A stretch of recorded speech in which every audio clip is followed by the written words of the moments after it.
Good morning, শুভ সকাল। আশা করি সবাই ভালো আছে, আমরাও ভালোই আছি। এদিকে সকালের কাজকর্ম সেরে আমি চলে আসছি রান্নাঘরে টিফিন বানাতে। আর এদিকে আমার মেয়ে বলছে আমি আজকে স্কুল যাব না, কি হয়েছে ওর জানি না, বলছে আমি আজকে স্কুল যাব না। তো টেনে টুনে ওকে উঠিয়ে নিলাম, তো ওকে ড্রেস পরিয়ে রেডি করে দিলাম, আর ও আবার শুয়ে পড়লো। তো ছুটিতে মেয়েকে আনার সময় নিয়ে আসলাম মাশরুম। তো আজকে সকালে কিচ্ছু রান্না হয়নি, তার জন্য ভাবলাম আজকে মাশরুমটাই বানাই। তো মাশরুমটা বানাবো আমি মাংস স্টাইলে, আজকে নিরামিষ করব না। ওর বাবা টিফিন নেয়নি বলে আজকে আমার দুপুরে রান্না করতে হচ্ছে, নাহলে তো সকালেই হয়ে যায় আমার সব কিছু।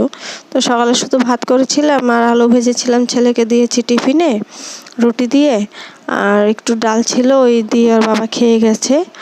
আর এখন তার জন্য আমার দুপুরে রান্না করতে হচ্ছে।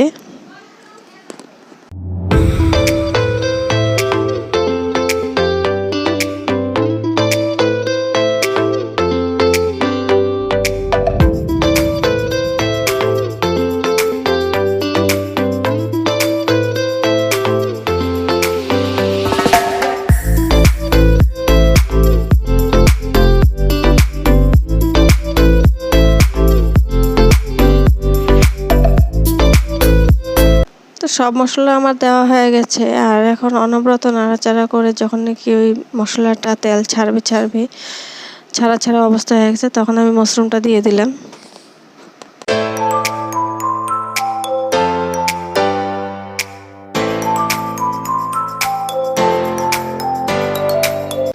তো আমার মাশরুমটাও কষানো হয়ে গেছে, আর ওইদিকে আমি গরম জল করে রেখেছিলাম, ওটা ঢেলে দিলাম। আর অনেক দিন পরে মাশরুম বানিয়েছি, খেয়ে দেখবো কীরকম হয়েছে। তো আমার মাশরুম রান্না হয়ে গেছে, আমি নামিয়ে নিয়েছি। আর ওইদিকে আলু পটল ঝিরিঝিরি করে আমি ভেজে নিয়েছি। দুপুরের এই আমাদের খাবার। তো পরে আবার দেখা হবে তোমাদের সাথে। ভালো লাগলে লাইক করবে, সাবস্ক্রাইব করবে। Tata, by.